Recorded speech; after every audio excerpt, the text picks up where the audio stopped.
Good late afternoon. I'll just begin. I would like to invite you to think about the state of our society. And with that, I'm addressing all those who are looking for answers other than the usual trench warfare and generational conflicts in our society, and I want to think differently about our shared existence. What I'm looking for is in-between spaces, gray areas, and fewer pro and con arguments. And I want to learn more from those that I don't know and tell stories that haven't been told because they haven't been given space for so long. My journey as a journalist and my path into journalism started in the late 2000s in a position where I've been told we've never had someone like you in the newsroom. It was a path of emancipation where I first had to find my role. Today, I stand for a critical way of working, a responsible and accountable journalism. I want my audience to know exactly who I am as a journalist. I make no secret of me being a human rights activist. It's been an intense journey to find my expertise and put it into perspective. And that makes me vulnerable as well because my private life becomes political. But there's no growth without risks. And I want to talk about this path and especially what I think about our society and how it's developed in the past 15 years.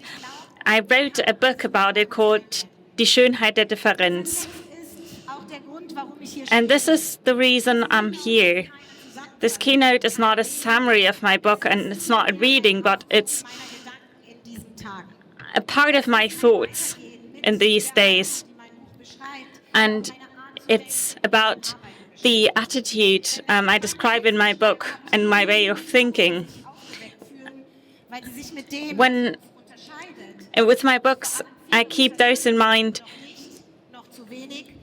who haven't been put in the spotlight. I want to encourage people not only to talk to their peers, but to learn more from people they don't know. I call this responsible curiosity. Seeking answers without fear, guilt, or shame, clearing up instead of self-harming, with openness and mindfulness, asking yourself over and over again, what else is there? And who are the oppressed and how do they live? It is them who experience hate, people who are exposed to discrimination, danger, and violence, and people have to explain themselves again and again. And it's those who are often perceived not as individuals, but as a homogeneous group. The poet and actress Michaela Cole found the word misfits. Misfits see the world differently. And some of us become misfits because we are seen differently by the world. It's those who live in a society that doesn't seem to be made for them. Not for their bodies, their self-image, their religion. Their difference from a supposed socially constructed normal. What is this normal? It's a difficult term that is used very often because what is considered normal is a social reality that is experienced differently by each person and for which our socialization plays a decisive role. It depends on the values of our environment. We build our own opinion and personality, and that's different for all of us. There's no uniform definition of normality, and what is normal can therefore also be changed. That's why I believe that we can't avoid questioning the common normal, that we should try to understand what it means for every one of us to be privileged and or to be on the other side of the privilege, to be the oppressed, to be the misfits. So you're not thinking, who is this woman? I would like to introduce myself. I'm a light-skinned, black, able-bodied, norm-thin, cis-straight woman with the experience of being chronically ill. I'm a mother, wife, daughter, sister, journalist, and feminist. I was socialized in West Germany. My perspective is that of a working class and white-collar child of the so-called lower middle class who studied and experienced social advancement. I'm part of a worldwide history of oppression. Embedded in a social environment, I'm surrounded by people who show me what it means to be a migrant, dark-skinned, disabled, poor, being read as Muslim, Jewish, Sinti, queer, fat, neurodiverse, and or chronically ill. I relate to those people and I feel that I'm an ally. I think it's no coincidence that so many diverse people accompany me in life and vice versa. I've learned a lot through meeting others. Movement is part of my biography. In this way, my environment and I are representative of countless people who live differently and are alike in their humanity. The publicist Hannah Arendt called it equality in being absolutely different. And that is precisely where the beauty of difference lies for me. Thinking about it and feeling it makes it possible to shift perspectives. It helps us realize that people like me can sometimes speak from an oppressed position and other times from a privileged position. Because no human being is made up of only one experience. We are many people, and those realities don't add up, but make up a person in that sum. We're determined by how we are seen by others, what remains visible and what remains invisible. All of this raises political, but also moral questions for our collective and our society. It is this so-called intersectional mind space that I try to live in, with which I work. And so my speaking, writing, and acting becomes the result of my own subjectivity, opinion, and position, but also of painful insights. Almost 10 years after the neo-Nazi terrorist group NSU exposed itself, the attacks in Halle and Hanau in 2019 and 2020, the establishment of right-wing forces and their parties in German parliaments, our society needs an idea of how to bundle its differences into a force that defends against this development. There's a wide-ranging existence of right-wing and misogynist violence, which isn't met with adequate response from the criminal justice system. So often, people speak of individual cases, lone wolves, the motives are unclear, and it's not acknowledged, and no consequences are drawn from the events. There are many reasons for this, and the documentation lists in the victim counseling centers fill up. This sometimes makes me sad, because where we are now if we could have seen it coming. It's worth remembering that as early as 2010, Thilo Sarrazin warned of Germany abolishing itself, and he was part of the reason the public discourse changed. This era of, well, I'm just saying, started that way. And we're in the midst of it, in the midst of socio-political shifts and debates about our supposed divide. This was a gradual advance and backslide, and in a process we experience all the irritations in the system and routines of our everyday lives, disruptions of the common. So there's a lot of progress, but there's backlash at the same time. And there's progress because those who experience discrimination are becoming more and more noticeable. They're networking, forming alliances, and disrupting more and more systems because they object and claim. They're about shifting the focus not always just on the suffering, but finally on the causes. It's about noticing each other in an authentic self. We are here because you were there. We're here because you're there. That's an old idea of the refugee movement, and it explains why we live in a time where marginalized persons aren't asking to be noticed, but are creating self-evidence. It empowers me that we lived in a time of never before democratization of the public sphere, where more people participate in negotiation processes. I was born in the 80s, and I know what it's like to follow in the footsteps of people who paved the way for us. And I'm part of a generation that now looks at a younger generation. So my view of our society today starts from a social movement that has always sought alliances. The challenge now is to connect the experience of the many, to translate them, to create an understanding for each other, and to build bridges. Also towards the political generations of the emancipation movement who've been walking their way for freedom for so long, such as freedom fighter Nelson Mandela once put it. Because for him, courageous people were not those who were not afraid, but those who conquered their fear and did not base their own liberation on the oppression of others. Because equality is not oppression. Therefore, the question for me is which people are willing to leave their own bubble and change previous ideas. I think a lot about how a calm security in dealing with discrimination can work, how it becomes discussable, so not getting uptight, how shame and guilt can be averted as defense mechanisms out of which people act when they hurt others.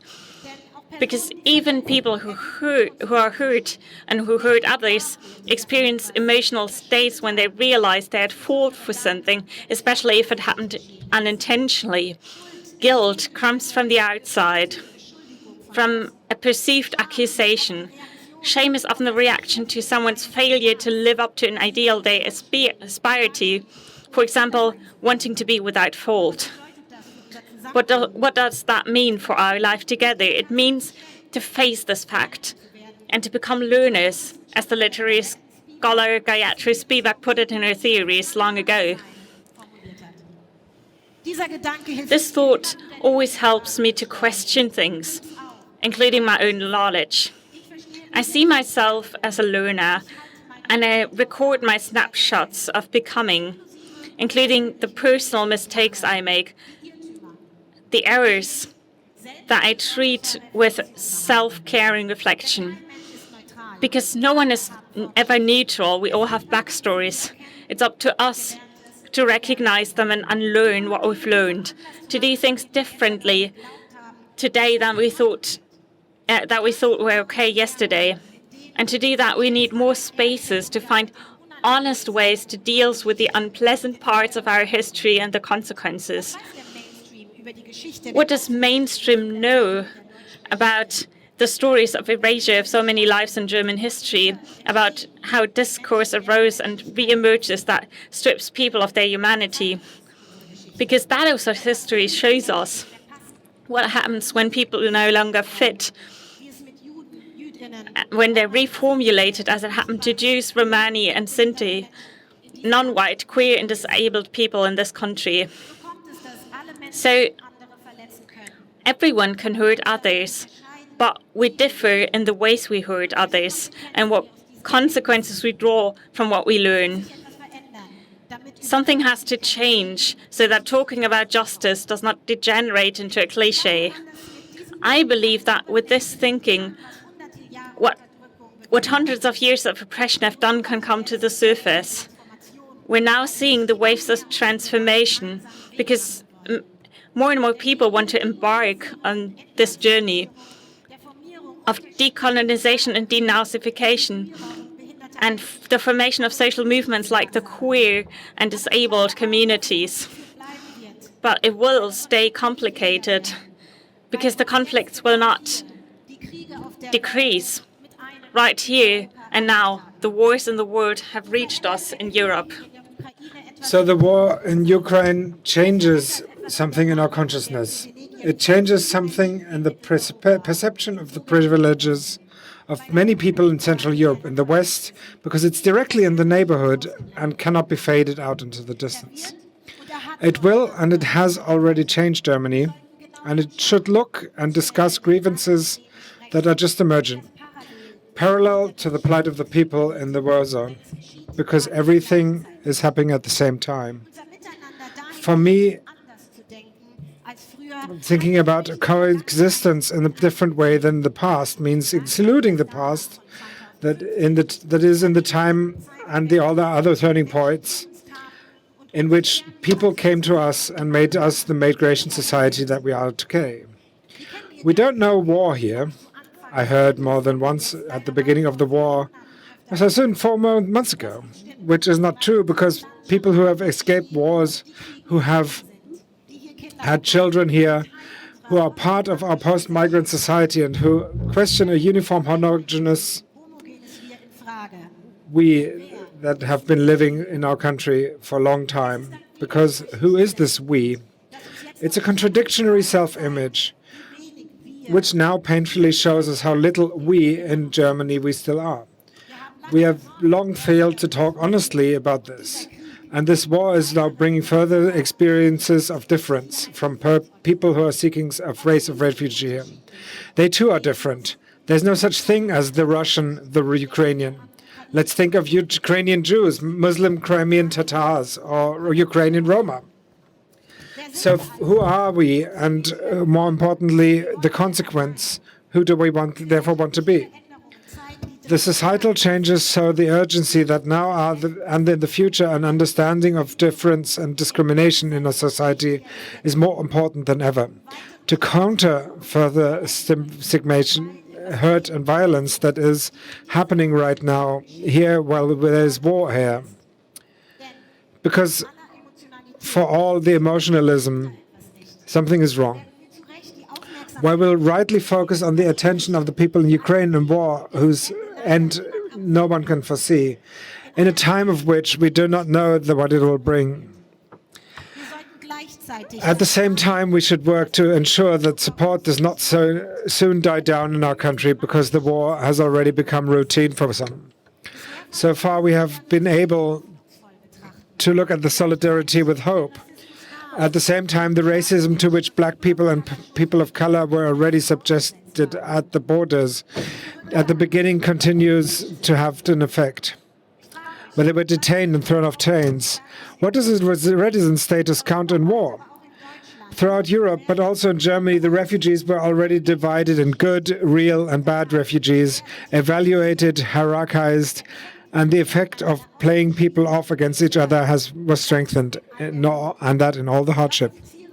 Racializing attributions, the fairy tale of the supposedly cowardly or Syrian or Afghan who left his wife, child, and country behind instead of taking up arms, which in any case supports a problematic, toxic image of masculinity and patriarchal currents. Much of what we are currently witnessing is problematic, cynical, often hurtful or disappointing to many people in this country who may have hoped that after the Black Lives Matter protests, the year 2020 would see a rethink after so many anti-human attacks. And so all of these issues and framings hit people here differently hard. So politically and emotionally, the experiences of unequal treatments overlap. We see what a lack of structure has done to refugees who are still on hold since 2015, and how residence permits, work and school permits, and social security are possible without a bureaucratic hurdle, as Dublin procedure can be circumvented. All of this is good and right, so important. I am pleased about it. I'm happy about it, but I wish for everyone to be treated fairly, because these facts also reflect the painful truth that Europe, Frontex at the same time engaging in illegal pushbacks at Europe's external borders. Let us think about the lives of the people in the camps of Moria and Lesbos. We should reflect on the reality of double standards. It is and remains a relevant question. Who is affected by the fate of those who have no lobby? It's war, and all refugees are welcome, right? No. Actually, no. It is a truth that not all refugees are welcome in Europe. So we should stay realistic. We see ourselves who we are and who has the privileges. It means asking ourselves how much knowledge is there about the people. And I don't just mean that those are new, but also those who always have been there. For me, it's about getting to know each other in all facets and meet differences with openness. And in the long run, because it's a way to practice changing perspectives, empowerment, and being allies. This is our task, as not to repeat the past mistakes. We should see the voids, the gaps in knowledge, because this is and will be the task and challenge, because our society is not practicing living this different in a good way. And because, for example, racism exists in so many forms: anti-black, Muslim, Asian, anti-Slavic. Yes, there's racism. Wie die aktuelle Auftaktstudie des Nationalen Diskriminierungs- und Rassismusmonitors zeigt. So what is shocking is that so many still agree with derogatory statements at the latest inaugural service of the National Discrimination and Racism Monitor shows, and that the respondents are defenses in the face of criticism. The result explains to me the resistance that people who experience discrimination experience it again and again. And at the same time, there are signs of fatigue when it comes to these issues again. There's so much to take care of, they say, but right now, where there's so much so many issues overlapping, it means empathizing, showing empathy, to think a lot of things at once, because feeling unequal treatment is not a nice thing. Not for anyone. For me, it means thinking about what happens when competition between some and the others increases, fueled by public discourse and the distribution of resources like housing that becomes even more scarce. Because yes, all we need to talk about is class and classism, about access, habitus, and who gets to speak and have a say in established spaces and determine debates in the first place. The question of who speaks about whom and who is heard and who is included, addressed, excluded, and who is not invited. To whom is knowledge made accessible and who is excluded from it? Who decides on generally valid rules and orders? How does our society include and exclude? Why is it so? There's so many and remain relevant questions to which there are no easy answers, but ways could be found. Let us begin by acknowledging that only with all participants at the table of our society can we move forward, because only then there will no perspective be forgotten, because no person alone can have everyone on the screen. At the same time, we can learn to carry the perspectives of the others. And if you look at the black, disabled, queer, religious, spiritual, and as well as psychological and neurological perspectives, you will find many approaches and analysis to this. While the French philosopher Descartes say, I think, therefore I am, the Ubuntu philosophy says, I feel, therefore I am, and I am because we are. And in this way, my thoughts of this are informed by the African philosophy of Ubuntu, made famous by the German Book Trade Peace Prize winner Tsitsi Darambenda in the 2020 Peace Prize speech. Their perspectives based on mutual recognition and respect, and for me they mean being rational but not unemotional.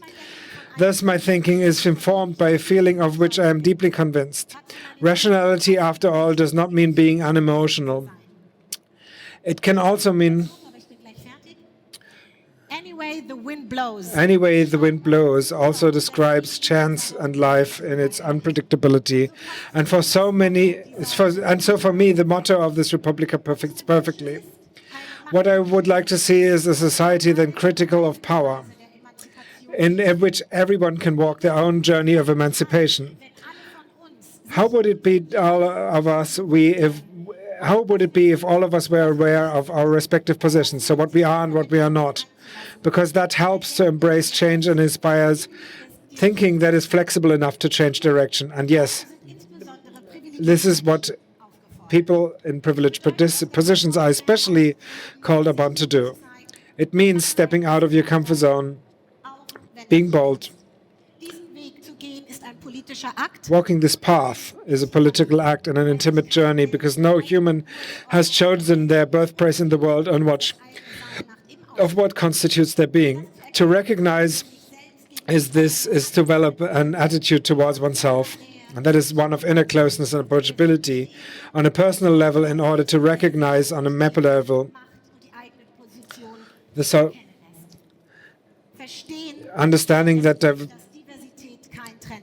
let's understand that diversity is not a trend.